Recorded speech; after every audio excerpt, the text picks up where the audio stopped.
नमस्कार दोस्तों, मेरा नाम है विशाल और आप सबका स्वागत है स्टॉक बॉक्स के stock market business and financial updates में। सिर्फ 10 से 15 मिनट में मैं सारे इंपॉर्टेंट न्यूज़ को कवर करने वाला हूं जो आपके फाइनेंसेस को इम्पैक्ट करता है। मतलब कि आपका या तो प्रॉफिट होगा फाइनेंशियली या तो लॉस होगा, चाहे आपकी सैलरी को लेकर हो, चाहे बिजनेस ग्रोथ, चाहे आपके खर्चे या इनकम बढ़ने वाले हों या घटने वाले हों। तो यहाँ पे बिजनेस न्यूज़पेपर्स के मैं आर्टिकल को एनालाइज करने वाला हूँ। ऐसे वीडियोस अगर रोज़ देखने हैं तो इस चैनल को सब्सक्राइब कीजिए। 90% व्यूअर्स हमारे चैनल को सब्सक्राइब नहीं करते हैं, इस वीडियो को लाइक भी ज़रूर कीजिएगा। शुरुआत करूंगा मैं सबसे पहले आर्टिकल से, एंड दैट इज ट्रम्प के बारे में। ट्रम्प जो है, ट्रम्प ग्रुप, ये इन्वेस्ट करने वाला है 1 ट्रिलियन रुपीज़ है ये इन तेलंगाना।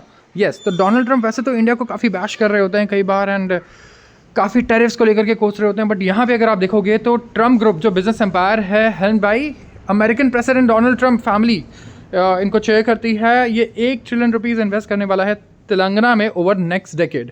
ये सीनियर एग्जीक्यूटिव ने अनाउंस किया है और अगर ये रियलाइज़ किया गया तो ये रैंक करेगा among families largest ventures outside US. कहाँ होगा? इंडिया में। यस, तो डोनाल्ड ट्रम्प ऐसे तो इंडिया को इतना बोल रहे होते हैं कि आप इन्वेस्ट करो यूएस में, बाहर इन्वेस्ट मत करो। एप्पल को कह रहे थे कि आप इंडिया में इन्वेस्ट मत करो, आप यूएस में इन्वेस्ट करो। बट ट्रम्प का खुद का सबसे बड़ा ऑपरेशन यूएस के बाद इंडिया में ही होने वाला है। आप ये सोचिए। तो अनाउंसमेंट जो है वो सिर्फ कुछ ही दिन बाद आ रही है जब स्टेट गवर्नमेंट ने प्रपोज किया कि वो रीनेम करने वाला है एक प्रोमिनेंट स्ट्रेच ऑफ रोड को running alongside the US consulate general in Hyderabad as Donald Trump Avenue. तो जो इन्वेस्टमेंट है ये slated to cover range of real estate and infrastructure projects across Telangana. अगर आप देखोगे एंड यहाँ पे सिग्निफिकेंट शेयर होगा वो डायरेक्ट होगा टॉवर्ड्स भारत फ्यूचर सिटी, जो एक बहुत बड़ा अर्बन सेंटर है, प्लान किया जा रहा है मीर खान पेट पे, एंड बहुत बड़े बड़े यहाँ पे प्रोजेक्ट्स आ रहे हैं। मैं आपको बता दूँ तो आप देख सकते हो किस तरीके से जो पॉलिटिशियंस एंड लीडर्स होते हैं ये कुछ बोलते हैं कुछ और करते हैं। बहुत ही मुश्किल होता है इन्हें समझना इस तरीके से। एंड इसके बाद स्टार्ट करूँगा अगला आर्टिकल, और यह है चाइना के बारे में। यूएस ने चाइना पे इतने टैरिफ्स लगा दिए, इतने ज़्यादा टैरिफ्स लगा दिए, रेस्ट्रिक्शंस लगा दिए। उसके बाद अगर आप देखोगे तो चाइना का जो ट्रेड सरप्लस है वो रिकॉर्ड हाई पे आ गया है। फर्स्ट ये $1 ट्रिलियन क्रॉस कर गया इनका सरप्लस। सरप्लस क्या होता है? जितना आप एक्सपोर्ट कर रहे हो माइनस जितना आप इंपोर्ट कर रहे हो। तो इनका एक्सपोर्ट इतने अच्छे लेवल पे चल रहा है, आप ये देख सकते हो। चाइना जो है वर्ल्ड का अटेंशन लास्ट जनवरी ले चुका था जब ऑलमोस्ट $1 ट्रिलियन हिट कर दिया था इसने। लेकिन तब क्या हुआ था? तब इस पर टैरिफ लगने वाले थे, डोनाल्ड ट्रंप आने वाले थे, जो बाइडेन जा रहे थे, तो इन्होंने सारा सामान 6 महीने का एडवांस में पहुंचा दिया, एक ही महीने में यूएस। तो इनका सरप्लस काफ़ी बढ़ गया। लेकिन अब यहाँ पर अगर आप देखोगे तो फिर से 11 महीने बाद नया एक माइलस्टोन आया है और ट्रेड सरप्लस इनका बढ़कर के हो चुका है $1.08 ट्रिलियन। जो टैरिफ इंपोज किए गए इसकी वजह से क्या हुआ, इनका जो यूएस को एक्सपोर्ट होता था वो तो कम हुआ, लेकिन यहाँ पे इन्होंने अच्छा खासा एक्सपोर्ट बाकी जगहों पर भी बढ़ाया है। तो चाइना का जो 111.68 बिलियन का जो ट्रेड सरप्लस था नवंबर में, ये 3rd लार्जेस्ट एवर था सिंगल मंथ में। और जो ओवरऑल सरप्लस रहा है फर्स्ट 21 मंथ्स में भी वो 21.7% ऊपर है। एंड इनका ओवरऑल जो सेल्स है वो काफ़ी बड़ा है, चाहे आप कार सेल्स की बात करो, सोलर पैनल सेल्स की बात करो, कंज्यूमर इलेक्ट्रॉनिक्स की बात करो। सुनामी ऑफ चाइनीज़ गुड्स पूरे साउथ ईस्ट एशिया में, अफ्रीका में, यूरोप में, साउथ अमेरिका में फ्लड हो रहे हैं इस टाइम पे। कार मेकर्स और जो दूसरे एक्सपोर्टर्स हैं, traditional manufacturing power house like जैसे कि जर्मनी, जापान, साउथ कोरिया, ये लगातार अपने कस्टमर्स को लूज़ कर रहे हैं टू चाइनीज़ राइवल्स। मैं आपको बता दूं कार्स के मामले में स्पेसिफिकली इलेक्ट्रिक कार्स लीड कर रहा है, ठीक है। BYD जैसी कंपनीज लीड कर रही हैं हर जगह, इतने सस्ते कार बना रही हैं, इतने ज़्यादा रेंज वाले। तो चाइनीज़ कंपनीज़ अपना असेंबली जो है वो शिफ्ट कर रही हैं दूसरी कंट्रीज़ में, लेकिन वहाँ भी ये डोमिनेट कर रही हैं, जैसे Africa, Mexico, south east Asia.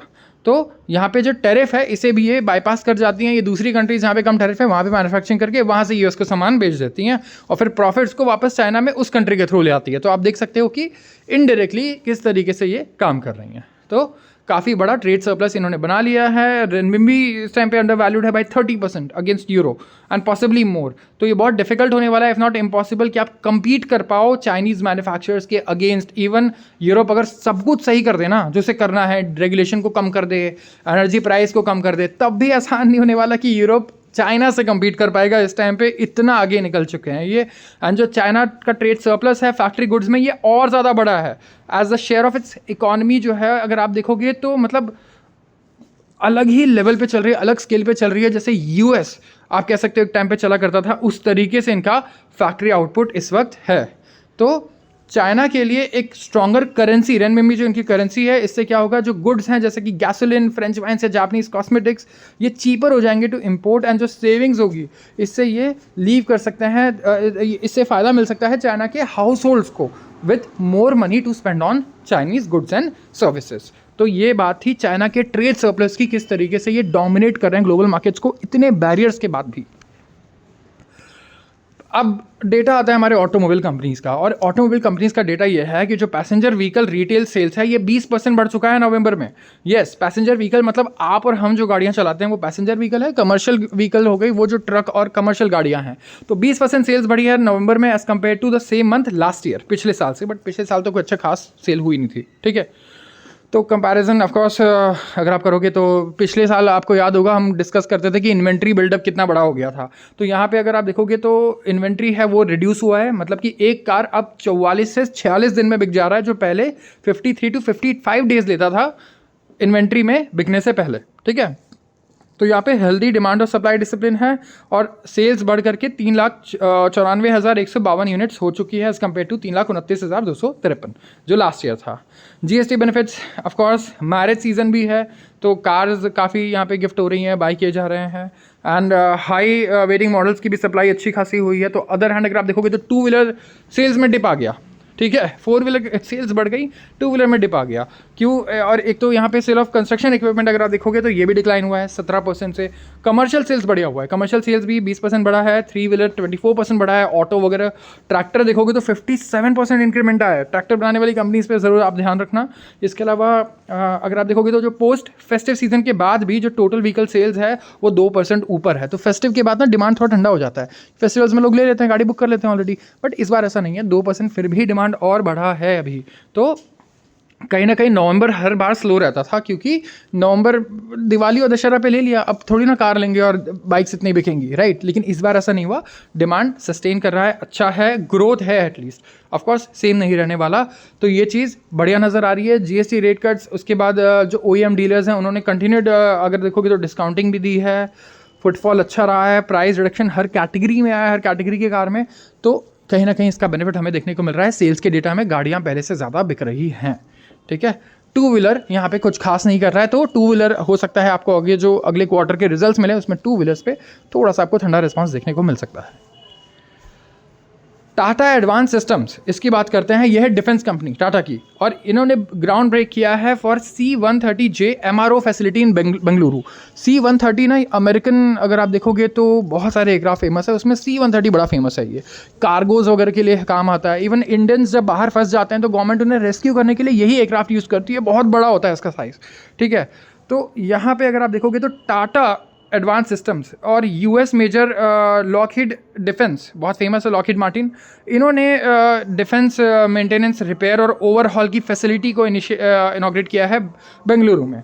यहाँ पे ये स्टार्ट करने वाले हैं बेंगलुरु में, एंड यूनिट जो है ये सपोर्ट करेगा इंडियन एयरफोर्स के C-130J super Hercules transport aircraft को। ट्रांसपोर्ट में काम आता है ये, सस्टेनमेंट देगा एयरक्राफ्ट के ऑपरेटिंग को across wider region, even globally अगर ये करना चाहेंगे तो। इनके तरफ से जॉइंट रिलीज भी आया है कंपनीज की तरफ से कि कंस्ट्रक्शन कंप्लीट हो जाएगा बाई एंड ऑफ 2026, और जो पहला C-130 है वो MRO में अराइव होगा, एक्सपेक्टेड है अर्ली 2027 में। और ये फैसिलिटी ज्वाइन करेगा लॉकहीड मार्टिन के global network of certified service centres को। तो यहाँ पे एक सर्टिफाइड सर्विस सेंटर होगा C-130J के लिए, जो एक बहुत इंपॉर्टेंट एयरक्राफ्ट है। मैं बता दूं IAF के लिए बहुत यूज़ होता है और कई बार हमें नज़र आता है ये हर जगह। तो for more than 7 decades we have grown outside alongside India's expanding aerospace and defence industrial base. तो ये जो नया फैसिलिटी है ये स्ट्रेंथन करेगा फाउंडेशन को, वर्ल्ड क्लास सस्टेनमेंट कैपेबिलिटी लाएगा। कि मैं बता दूं डिफेंस इक्विपमेंट्स ले तो लो, आप खरीद तो लो, लेकिन इनकी मेंटेनेंस में हालत ख़राब हो जाती है। हर एक फ्लाइट के बाद इन्हें मेंटेनेंस चाहिए होता है, और हज़ारों करोड़ रुपए लगता है इनके मेंटेनेंस में। तो it's like buying an elephant, खरीदना फिर भी आसान है लेकिन उसको पालना बड़ा मुश्किल है। वैसे ही हमारे ये एयरक्राफ्ट्स होते हैं और डिफेंस इक्विपमेंट्स होते हैं। तो पैसा डिफेंस में बजट इसीलिए बहुत ज़्यादा जाता है कि आप खरीद तो लो, अगर आप इन्हें चलाओगे नहीं तो इन्हें जंग लग जाएगी, चलाओगे तो पैसे बहुत लगेंगे, राइट। तो आपको इन्हें यूज़ भी करना होता है, मेंटेन भी करना होता है, इसी तरीके से आप इन्हें सस्टेन करते हैं। और इंडिया को इस टाइम पे ऑफ कोर्स और ज़्यादा यहाँ पे चीज़ें ऐसी करनी है कि जो सर्विस और मेंटेनेंस है, ऐसा नहीं हो कि हमारे एयरक्राफ्ट प्लेन्स हैंगर में हमेशा रखे रहें, मेंटेनेंस के लिए रखे रहें। हम चाहते हैं कि खुद से इंडिपेंडेंटली हम उन्हें रिपेयर कर पाएँ, सर्विस कर पाएँ और अच्छे से पूरी फ्लीट को यूज़ कर पाएँ। तभी वर्थ इट होगा जो एक एक पैसा हम स्पेंड कर रहे हैं हमारे डिफेंस इक्विपमेंट्स पे। तो डिफेंस हम बनाना चाहते हैं ऑफ कोर्स इक्विपमेंट्स एयरक्राफ्ट, जब तक नहीं बना रहे हैं दूसरी कंट्री से लिया उसे हम मेंटेन कर पाएँ, रिपेयर कर पाएँ, ये बहुत ज़्यादा ज़रूरी है हमारे लिए। तो आज के लिए बस इतना ही। ये वीडियो अगर पसंद आई हो तो ज़रूर आप इसे लाइक कर लीजिए एंड इस चैनल को भी सब्सक्राइब कर लीजिए अगर आप रोज़ ऐसे वीडियोज़ को देखना चाहते हैं। तो आप सबका बहुत बहुत धन्यवाद।